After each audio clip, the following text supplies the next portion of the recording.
ప్రభునందు సహోదరి సహోదరులారా జాగ్రత్తగా గమనించండి. ఏదేమైనప్పటికీ మరి ఈ సమయంలో చదవబడిన లేఖన భాగములోని జ్ఞానము సంత వీధులలో కేకలు వేస్తూ ఉంది అన్న సంగతిని మనం వింటూ ఉన్నాం. వీధులలో కేకలు వేయడానికి కారణమేమి, ఏం అవసరము అని మనం ఆలోచిస్తే దేవుని యొక్క గ్రంథం చెబుతున్న మాట, అందరూ పాపము చేసి దేవుడు అనుగ్రహించు మహిమను పొందలేక పోవచ్చున్నారు. కాబట్టి దేవుడిచ్చే మహిమను అందరూ పొందాలన్నదే దేవుని యొక్క ఇష్టం. అందరూ కూడా సమాజ మందిరములో ఉన్నటువంటి కూడికలకు ఇక్కడ కూడిన వారు ఎవరు రారు. కాబట్టి రాని వారికి సువార్త ప్రకటించడానికి ఈ దినాలలో పిల్లలు చదువుకునే పాఠశాలలో కూడా పిల్లల దగ్గరకే చదువు వెళ్తుంది. పిల్లలు స్కూల్కి రాకపోయినా టీచర్ ఇంటికి వెళ్ళి తల్లిదండ్రిని అడిగి ఆ పిల్లలు తీసుకొని వచ్చి అటెండెన్స్ రాసుకొని ఆ పిల్లలకు చదువు చెప్పేటువంటి పరిస్థితి వచ్చింది. అలాగునే దేవుని యొక్క జ్ఞానం అన్నది మనుషులకు చాలా కరువైపోయింది. కాబట్టి నేటి దినాలలో మనం చూస్తున్నటువంటి యొక్క సందర్భాలను ఆలోచించినప్పుడు నేడు క్రైస్తవుని యొక్క పరిస్థితి ఏమవుతుంది, ఏమి కాబోతుంది? క్రైస్తవులు అంటే అందరికీ చులకనైపోయింది. విశ్వాసులు అంటే మధ్యలో ఉన్న సహోదరులకే చాలా ఇన్సాల్ట్ గా చూస్తూ ఉన్నారు. కారణం ఏంటంటే మన ప్రవర్తన కావచ్చు, మన మాట తీరు కావచ్చు, అది ఏదైనా కావచ్చు. అయితే దేవుని యొక్క లేఖనమును బట్టి కొన్ని సంగతులు మనకు ధైర్యము తెచ్చుకొని మన జీవన విధానములో ముందుకు కొనసాగడానికి అనేక సంగతులు ఉన్నాయి. చూద్దాం. అపొస్తలుడైన పౌలు గారు ఎఫెసీయులకు రాసినటువంటి పత్రిక 6వ అధ్యాయము 10 నుండి 13 3 వచనాలు చూద్దాం. చూడండి ఒకసారి. తుదకు ప్రభువు యొక్క మహాశక్తిని బట్టి ఆయన యందు బలవంతులై, మొట్టమొదట క్రైస్తవులు ఉండాల్సింది ఏమిటంటే బలవంతులై ఉండుడి. అంటే కండలు పెంచుకోవడము లేకుండా బలంగా ఉండడం కాదు. క్రైస్తవ జీవితంలో విశ్వాసాన్ని కోల్పోకుండా తమను తాము కాపాడుకొనుటయే బలం అన్న సంగతిని మనం మర్చిపోకూడదు. జాగ్రత్త గమనించండి. బలము అనగానే మనం మంచి తిండి తిని బలము పెంచుకోవాలన్నది కాదు, కానీ శరీరానికి కావలసిన బలం ఎంత అవసరమో ఆత్మకు కూడా అలాగే బలం అవసరం. 11వ వచనంలో ఏమంటున్నాడు? మీరు అపవాది తంత్రములను ఎదిరించుటకు శక్తివంతులగునట్లు దేవుడిచ్చు సర్వాంగ కవచమును ధరించుకొనుడి అనే మాటను చూస్తా ఉన్నాం. జాగ్రత్త గమనించండి. ఇక్కడ చదవబడినటువంటి లేఖనములో మీరు అనగా క్రైస్తవులు అపవాది తంత్రములను ఎదిరించడానికి సర్వశక్తి ఎదిరించుటకు శక్తిమంతులగునట్లు దేవుడిచ్చు సర్వాంగ కవచాన్ని ధరించుకోమని చెలవిస్తున్నాడు. దేవుడిచ్చే సర్వాంగ కవచము ఏది? వాక్యం. వాక్యాన్ని మనం జాగ్రత్తగా ధరించుకోవాల్సిన వారముగా ఉన్నాం. ఎందుకంటే అపవాది ఏ దిక్కు నుండి వస్తాడో, ఎక్కడి నుండి వస్తాడో, విశ్వాసులను చెదరగొట్టడానికి అపవాదన్న వాడు అంతగా ప్రయోగిస్తాడు. ఎక్కడి నుండో వస్తాడని మనం అనుకుంటే మనలో నుండే వేస్తుంది. ఆనాడు యేసుక్రీస్తు ఉన్న దినాలలో కూడా పేతురులో నుండే వచ్చింది అపవాది. అందుకని పేతురుతో మాట అన్నాడు ఆయన, సాతానా అన్నాడు. పేతురు చాలా గొప్పవాడు, దేవునితో సమానుగా ఉన్నటువంటి వాడిని ఎందుకు ఆ మాట అనాల్సి వచ్చిందంటే ఆయనలో కొన్ని సందేహాలు వచ్చాయి. అందుకని అపవాది తన తంత్రముల చేత మనలందరినీ కూడా కొన్ని ఇబ్బందులు పాలు చేస్తూ ఉంటాడు. అందుకని అంటున్నాడు అక్కడ తర్వాత మాట 12వ వచనం చూడండి. ఎలయనగా మనము పోరాడునది శరీరులతో కాదు. అంటే శరీరులతో అంటే మనం అన్నదమ్ములు కొట్లాడమో లేకుంటే ఇరుగు పొరుగు వారితో గొడవ పడడమో, ఇది శరీరులతో గొడవ పడడం. ఆత్మీయులతో పోరాడడం ఏంది? ఇది మనకు అర్థం కావాలా. జాగ్రత్త గమనించండి. ఇక్కడ అన్నాడు మనము పోరాడునది శరీరులతో కాదు గాని ఇప్పుడు బాగానండి ప్రధానులతోనూ అధికారులతోనూ ప్రస్తుత అంధకార సంబంధులకు లోకనాథులతోనూ. ఇది వరకు మూడు విషయాలు ఉన్నాయి మనకి ఇక్కడ. ఏమిటంటే ప్రధానులతోనూ. పరలోకంలో ప్రధానులు ఉన్నారు, భూమి మీద కూడా ప్రధానులు ఉన్నారు. ఇప్పుడు ప్రధానులు అయినటువంటి వారు క్రైస్తవుల మీద ఎలాంటి ఆలోచనలు చేస్తున్నారో మనకు తెలుసు. బాగా ఆలోచించండి. రెండవది ఏమన్నాడు? అధికారులతోనూ. అధికారం కలిగిన వారు ఏమి చెప్పినా మనం తల వంచాల్సిందే, లోబడాల్సిందే. ఎందుకంటే దేవుని యొక్క లేఖనం తెలియజేసి అధికారులకు మీరు లోబడి ఉండండి. ఎందుకంటే ఒక చట్టం కింద మనం ఉన్నాము కాబట్టి చట్టానికి లోబడాల్సిందే. చట్టం ఎవరి చేతిలో ఉందంటే అధికారుల చేతిలో ఉంది. కాబట్టి ఈ విధముగా తెలియజేస్తున్నాడు. తర్వాత ఏమన్నాడు? ప్రస్తుత అంధకార సంబంధులకు లోకనాథులతోనూ. నాలుగవది ఆకాశమందు అంధకార సంబంధులకు లోకనాథులతోనూ ఆకాశ మండలమందున్న దురాత్మలు. ఆత్మ ఉంది, దురాత్మ కూడా ఉంది. ఆత్మ కలిగిన వాడు ఆత్మ విషయం మీద ఆలోచన చేస్తాడు, దురాత్మ కలిగిన వాడు శరీర సంబంధమైన విషయం మీద ఆలోచన చేస్తాడు. అందుకనే దేవుని యొక్క లేఖనం తెలియజేస్తున్న మాట ఏమిటంటే 13వ వచనం, అందుచేతను మీరు ఆపద్ దినం అంటే ఎప్పుడైతే ఆపద దినం వస్తుందో వారిని ఎదిరించుటకును సమస్తమును నెరవేర్చిన వారై. ఆల్రెడీ మనకు అన్ని నెరవేర్చిన వారముగా, అన్నిటిని ఎరిగిన వారముగా, జ్ఞానం లేని వారము కాదు, దేవుని యొక్క వాక్యాన్ని ఎరిగినటువంటి మనం ఎదిరించుటకు సమస్తమును నెరవేర్చిన వారై నిలవబడుటకు, వారికి ఎదురు నిలబడేటువంటి విషయాన్ని చెప్తున్నాడు ఇక్కడ. ఎదిరించుటకు సమస్తం నెరవేర్చిన వారై నిలవబడుటకును శక్తివంతులగునట్లు దేవుడిచ్చు సర్వాంగ కవచమును ధరించుకునండి. దేవుడిచ్చినటువంటి సర్వాంగ కవచం ఒకటే, వాక్యం వింటున్నాం. వినటం వలన మన విశ్వాసాన్ని చివరి వరకు కాపాడుకోవడమే దేవుడిచ్చిన సర్వాంగ కవచం. ఎక్కడో ఉన్న మనల్నికి, ఎక్కడో తృణీకరింపబడిన మనల్ని ఒక హెచ్చు స్థాయిలో దేవునికి సమీపంలో ఉండేటువంటి భాగ్యాన్ని దేవుడు ఇచ్చాడు. ఒక అధికారి పక్కన కూర్చునే అర్హత మనకు లేదు, ఒక సాటి మనిషిని దగ్గర ఉండేటువంటి అర్హత మనకు లేదు. కానీ ప్రభుత్వాన్ని, అధికారులను, ప్రధానులను, లోకాన్ని, లోకంలో ఉన్న సమస్తాన్ని సృజించిన ఆ దేవుని పక్కన కూర్చునేటువంటి అధికారాన్ని దేవుడు మనకి ఇచ్చాడు. ఎంత గొప్ప భాగ్యం అండి! ఈ ఇచ్చినటువంటి దీనిని మనం కాపాడుకోవాల్సినటువంటి వారమై ఉన్నాం. అందుకనే రాబోయే ఉగ్రత దినం ఎలా ఉంటుందో, రాబోయే ఉగ్రత దినం ఎలా ఉంటుందో అది ముందు మనం తెలుసుకోగలిగితే ఆ ఉగ్రత దినం వచ్చినప్పుడు మనం ఎలా స్టాండర్డ్ గా నిలబడాలో అర్థమవుతుంది. అలా లేకపోతే అర్థం కాదు. చూడండి, ఇర్మియా గ్రంథం 30వ అధ్యాయం, ఇర్మియా గ్రంథం 30వ అధ్యాయం 23వ వచనం చూడండి. ఇదిగో ఇర్మియా గ్రంథం 30వ అధ్యాయం 23వ వచనం. ఇదిగో యెహోవా మహోగ్రతయను పెనుగాలి బయలుదేరుచున్నది. బాగా ఆలోచించండి. ఇంతకు ముందే చూసాం కొన్ని టీవీల్లో మనం. యెహోవా మహోగ్రత అనే పెనుగాలి బయలుదేరుతుంది. ఎలా బయలుదేరుతున్నాడు? అది గిర తిరుగుతూ సుడిగాలి, అది దుష్టుల మీద పెళ్ళ దిగుతుందట. ఎవరి మీద దిగుతుందంట? దుష్టుల మీద. పెళ్ళు అంటే ఏమి? ఒక పాతపడ్డ బంగల్లో మనం వర్షం వస్తుంది, పాతపడ్డ బంగల్లో వెళ్ళి ఇలా కూర్చున్నాం. ఎందుకని? వర్షం తడవకూడదని. ఆ గోడలు అక్కడక్కడక్కడ క్రాక్ ఇచ్చాయి. ఉన్నట్లుండి గబగుళ్ళ మీద పడి ఎలా బాధలు ఉన్నాయో, ఎలా ప్రాణాలు కోల్పోతామో అలా ఉంటుందట యెహోవా మహోగ్రత.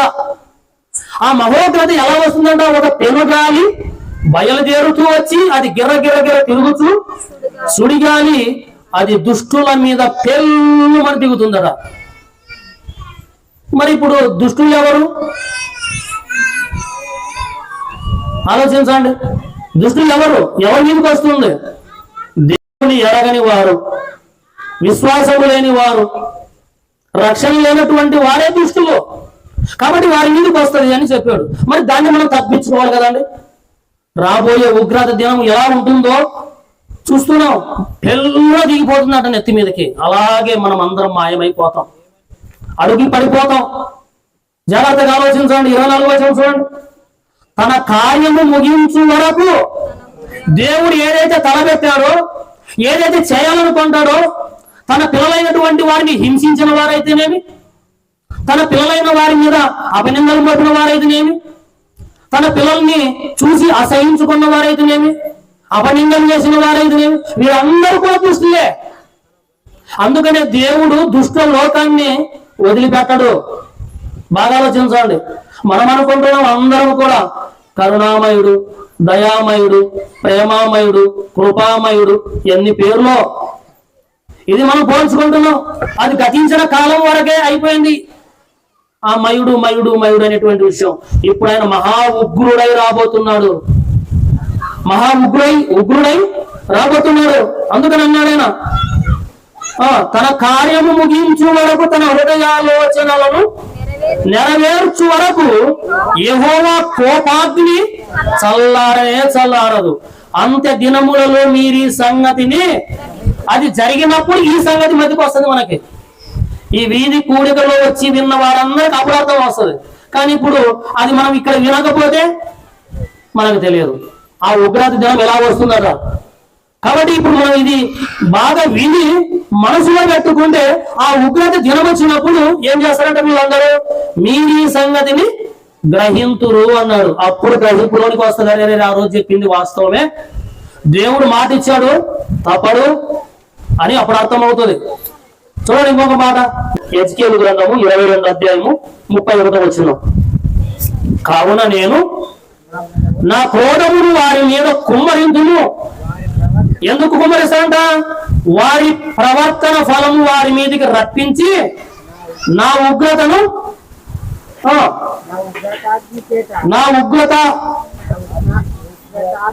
ఉగ్రతార్త అగ్ని చేత వారిని దహిందును. ఇదే ప్రభువైన యెహోవా వాక్కు. వారి ప్రవర్తన ప్రతిఫలం అంట. అంటే మేలు చేసిన వానికి మేలు జరుగుతుంది, కీడు చేసిన వానికి కీడే జరుగుతుంది. అందుకనే ఉన్నారు కదా, వారి ప్రవర్తన ఫలము వారి మీదకి రప్పించి నా ఉగ్రతాగ్ని చేత వారిని దహించేస్తాను. ఇదే చెబుతున్న వాళ్ళ మాటలు కాదు, యెహోవా మాట, సైన్యములకు అధిపతి అయినటువంటి దేవుని మాట. ఇది ఖచ్చితంగా నెరవేరుస్తాడు ఇది.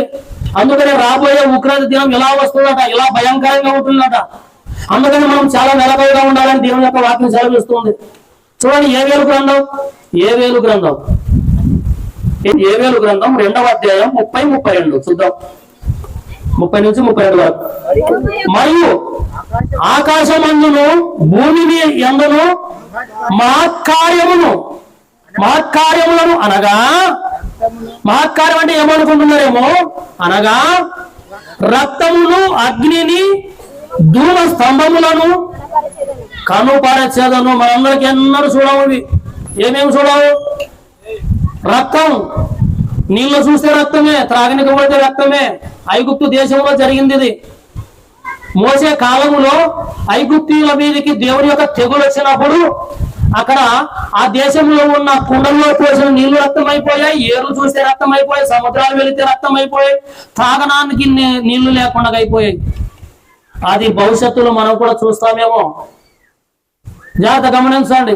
ఎవరు చూస్తారు? ఇవి దుష్టులైన వారు, దేవునికి దూరంగా ఉన్నటువంటి వారు చూస్తారు ఖచ్చితంగా. అంటే ఇప్పుడు మేము చెప్పేవారు మాత్రం కడగెలిసామన్నది కాదు. ఇక్కడ చెప్పచ్చు, బోధ ఎన్నైనా చేయొచ్చు. చివరి వరకు ఈ విశ్వాసాన్ని కాపాడుకోలేకపోతే ఆ సంఖ్యలోనికి వెళ్ళిపోతామేమో. అందుకని ఇప్పుడే గెలుస్తున్నాని విర్రవీగడానికి అవ్వని తరము కాదు. జాగ్రత్త గమనించండి. 31వ వచనం చూడండి.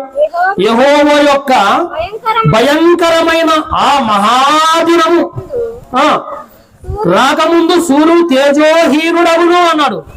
సూర్యుడికి ఉండే వెలుగు ఏమైపోతాడ? హీనమైపోతాడు. బలంగా ఉండాల్సిన వాడు, కిరణాలు భూమి మీద ప్రజ్వరించేటువంటి ఆ సూర్యుడు కూడా ఏమైపోతాడంట? హీనుడైపోతాడు, వెలుగు లేకుండా అయిపోతాడంట. జాగ్రత్త గమనించండి. ఎప్పుడు?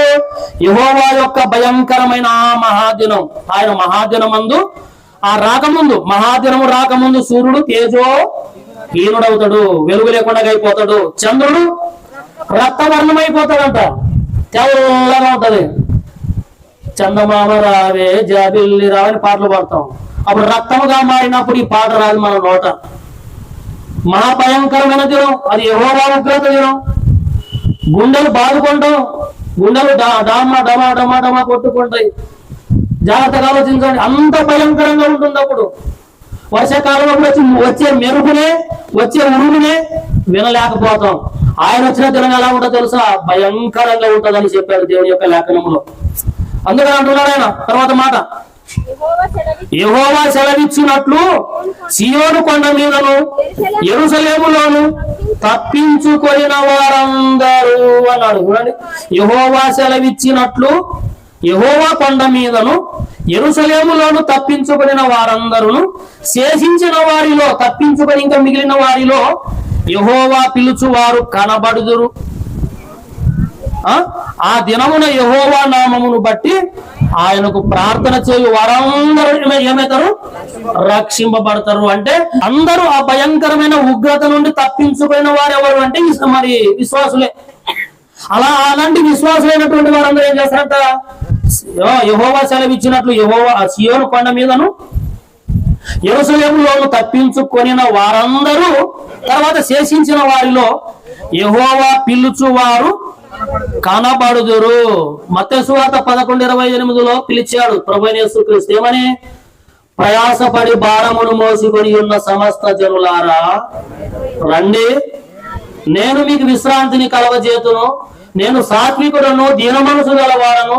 మీరు వచ్చి నా యొద్ద నేర్చుకోనండి. మీ జీవితాన్ని ఎప్పుడో చెప్పామైనా, కానీ ఇప్పటి వరకు కూడా అది పిలుస్తూనే ఉంది వాక్యం. మనం అలాగే ఉన్నాం. ఆలోచించండి, పరిస్థితి ఎలా ఉంటుందో ఆలోచించండి. ఆయన పిలువబడిన వారందరూ కూడా ఏం చేస్తారంటే ఇక్కడ పిలుచు వారందరూ కనబడుదురు. ఆ దినమే యెహోవా నామమును బట్టి ఆయనకు ప్రార్థన చేయు వారందరూ ఏం చేస్తారంట? ఆ భయంకరమైన స్థితిలో ప్రార్థన చేసే మెలకువ కూడా ఉండదేమో. ఒకవేళ ప్రార్థన చేసి రక్షింపబడతారని వాక్యం చెప్తుంది.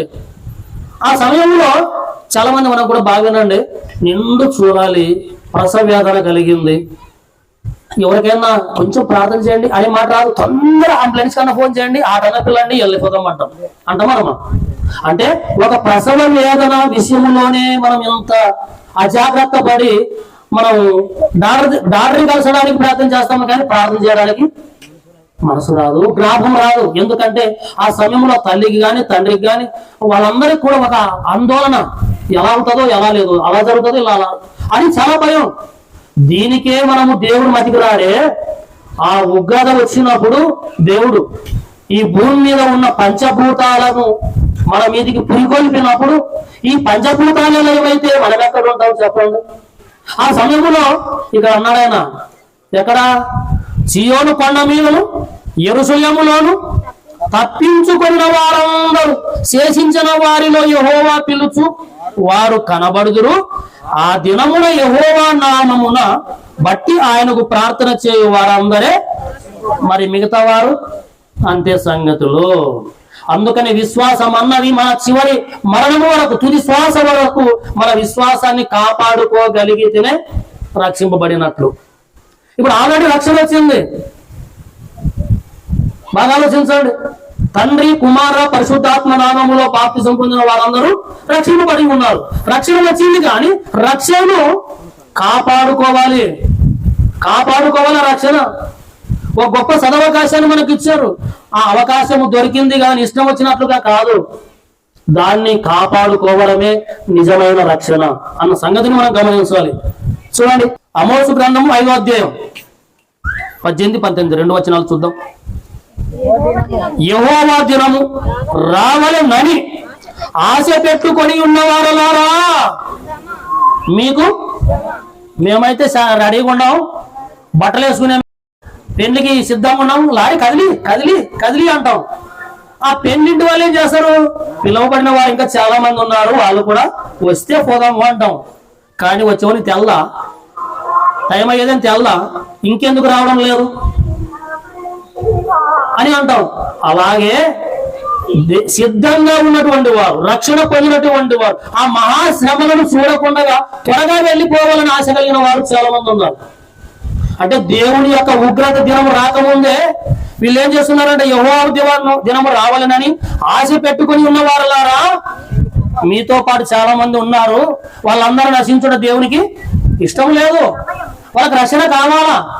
అందరూ రక్షింపబడాలనేదే దేవుని యొక్క ఉద్దేశం. కాబట్టి మీకు శ్రమ అన్నాడు. తర్వాత యెహోవా దినము వచ్చుట వలన మీకేమి లాభం? ఆయన దినం వచ్చిందంటే అంత భయమైపోతాడు. నువ్వు ఒకడేనా భక్తుడివి? నీ ఒకడివేనా విశ్వాసివి? నీ ఒకడివేనా రక్షణ పొందిన వాడివి? ఈ భూమి మీద పంచభూతాల కింద ఉన్నటువంటివి ఏమేమి ఉన్నాయో తెలుసా?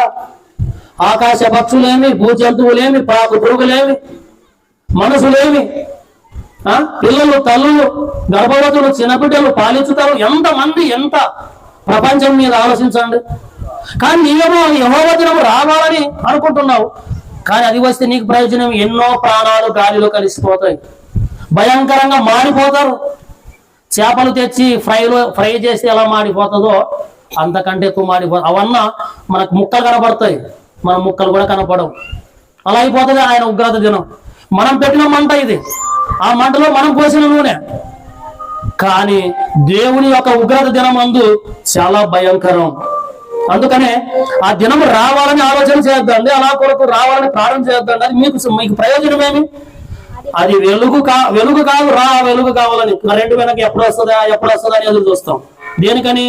చీకటి వేయి వెలుగు ఉండాలని.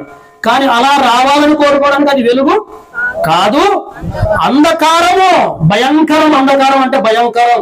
19వ వచనం బాగినండి. ఇప్పుడు ఇక్కడ తప్పించుకోవాలనుకున్నవాడు, తన ప్రాణాన్ని కాపాడాలనుకున్నవాడు ప్రాణం పోగొట్టుకుంటాడు. ప్రాణము కాపాడుకోవాలనుకున్నవాడు పోగొట్టుకుంటాడు. పోగొట్టుకోవాలనుకున్నవాడు దాన్ని దక్కించుకుంటాడట. ఇప్పుడు చూడండి 19. ఒకడు సింహము యొద్ద నుండి తప్పించుకొనగా, ఏమ్మా, ఒక భయంకరమైనటువంటి ఒక సింహం వచ్చింది. ఆ సింహం నుండి ఎలాగో తప్పించుకున్నాడు. అనగానే ఇలా అమ్మయ్య అనగానే ఏం కనపడేదా? కలుగొడు కనపడేదా? ఎలా ఉంటుంది పరిస్థితి? దాని నోట పడాల్సిన వాడు ఎలుగుబంటి నోట పడాల్సి వస్తుంది. తర్వాత ఏమన్నాడు? ఎలుగుబంటి ఎదురైనట్టు వాడు ఇంటిలోనికి పోయి గోడ మీద చెయ్యి పెట్టగా పాము వాణి కరచినట్టు. ఆ దినం ఎలా ఉంటదంట? సింహం వస్తే సింహం నుంచి తప్పించుకొని పోయాడా, తర్వాత ఎలుగుబంటి ఎదురైందా, అందు నుంచి తప్పించుకొని ఇంట్లోకి పోయాడా. ఇంట్లోకి పోయి చెయ్యి ఇట్లా ఉన్న చెయ్యి ఇట్లా పాడు పెట్టాడు. పాము వచ్చి, అంటే ప్రాణాన్ని తప్పించుకోవాలనుకుంటే అది మన చేతిలో లేదు, దేవుని చేతిలో ఉంది అన్నటువంటి సంగతిని మనం గమనించాలి. అంటే దేవుని యొక్క దినం అలా ఉంటుందన్నాడు ఆయన. ఆ దినం అలా ఉండును, ఆ దినం అలా ఉంటది, ఆయన వచ్చే దినం అలా ఉంటది. ఆ దినం కావాలని చాలా మంది కోరుకుంటారు. అందుకనే చూడండి జెఫన్యా గ్రంథం 1వ అధ్యాయం. ఆ దినము ఉగ్రత దినం, శ్రమయు, ఉపద్రవములు, మహానాశనములు కమ్ము దినం, మేఘములను గాఢంధకారమును కమ్ము దినము. ఇక్కడ ఒక మాట ఉంది. మేఘాలు కావచ్చు, కింద భూమి కావచ్చు, మధ్యలో గాలి, అలాగే అగ్ని, నీరు, ఈ 5 పంచభూతాలు. ఈ 5 పంచభూతాలను దేవుడు ఏర్పాటు చేసిన తరువాతనే మనుషుడిని సృజించాడు. మొట్టమొదటిలోనే. బాగా ఆలోచించండి. అయితే మనం జాగ్రత్తగా గమనించవలసినటువంటి విషయం ఏమిటంటే, ఈ పంచభూతాలకు కూడా దేవుడు ఆజ్ఞాపించాడు అనుకోండి, ఇక మనము లేం అని అర్థం. కాబట్టి మత్తయి సువార్త కొత్త నిబంధనలోనికి వెళ్దాం. అది పాత నిబంధనలో చెప్పబడిన మాటలు కదా, కొంతమంది మనసులోనికి ఉంటాయి ఆల్రెడీ. వాక్య అనుభవం ఉన్న వాళ్ళకి అంత పాత నిబంధనలోనే ఉన్న సంగతులు చెప్తున్నాడు. అసలు కొత్త నిబంధనలో ఏముంది? అక్కడ కూడా ఇదే ఉందా? చూడండి ఒకసారి మత్తయి సువార్త 24వ అధ్యాయం 21వ వచనం. 24:20 వచనం. లోకారంభం నుండి ఇప్పటి వరకు అట్టి శ్రమ కలగలేదు, ఇక ఎప్పుడును కలగదు. మరి ఇంతవరకు మహా ఉగ్రత దినం అన్నావు, అది వస్తుందని చెప్పు, మరి ఇప్పుడేం కలగలేదు అన్నాడు. మొదట చెప్పాం కదా, దుష్టుల మీదకి అది ఎలా వస్తుందా? సుడిగాలి వలె పెళ్ళున దిగుతుంది.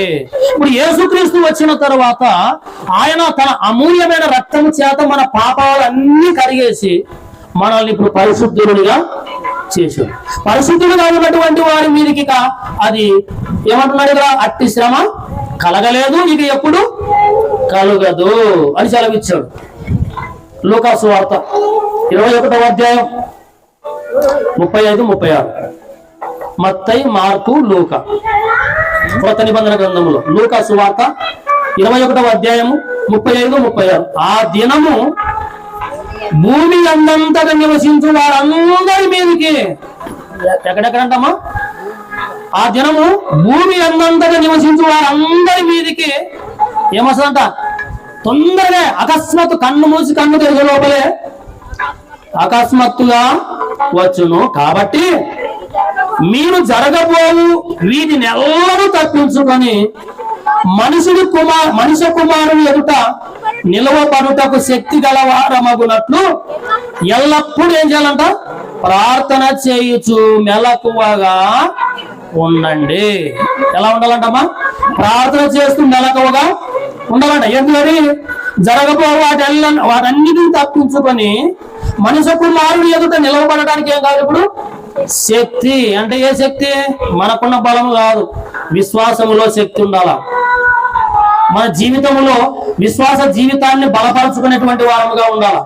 అందుకనే అన్నాడు ఆయన మనిషి కుమారుని ఎదుట నిలబడి శక్తి గలవారవునట్లు ఎల్లప్పుడూ ప్రార్థనలో ఉన్నామనుకోండి, దుష్టుని లోక సంబంధమైన వాటన్నిటిని కూడా జయించిన వారం అవుతాం. అప్పుడే మనం బలవంతులము, దాని నుండి తప్పించుకొని ఉండగలము అనేటువంటి విషయాన్ని మనం చూస్తూ ఉన్నాం. చివరి విషయాన్ని చదువుకుని ముగించుకుందాం. పేతురు రాసిన 2వ పత్రిక 3వ అధ్యాయం. హెబ్రీ పత్రిక అయిన తర్వాత యాకోబు పత్రిక, యాకోబు పత్రిక అయిన తర్వాత పేతురు. 2వ పత్రిక 3వ అధ్యాయము 9 నుండి చూస్తే చాలా మంది ఏమనుకుంటారంటే, ఇప్పుడు ఎప్పుడు నుండో ఈ సంగతులలో చెప్తూనే ఉన్నారు, ఎప్పుడు వస్తుందబ్బా? కూడా చెప్తుంటారు కదా, అదేం వస్తుందా? వీళ్ళు చెప్పేవాళ్ళు చెప్తుంటారు, ఈయనవాళ్ళు వింటున్నారు. ఈయనవాళ్ళు కొంతమంది వెళ్ళిపోతారు, చెప్పేవాళ్ళు కూడా కాలగర్భంలో కలిసిపోతున్నారు. ఎవరు రానే రాదు అని చాలా మంది అనుకుంటున్నారు. అదే మాటను పరిశుద్ధాత్మ దేవుడు పేతురు ద్వారా తెలియజేశాడు. చూడండి ఏమంటాడు? కొందరండి చాలా మంది అనుకోండి, ఆలస్యమని ఎంచుకున్నట్లు ప్రభు తన వాగ్దానమును గూర్చి ఆలస్యము చేయవాడు కాడు. ఇంకా ఎందుకు ఆలస్యం చేస్తున్నాడు? మరి తన వాగ్దానాన్ని బట్టి ఆలస్యము చేయవాడు కాదు అన్నాడు.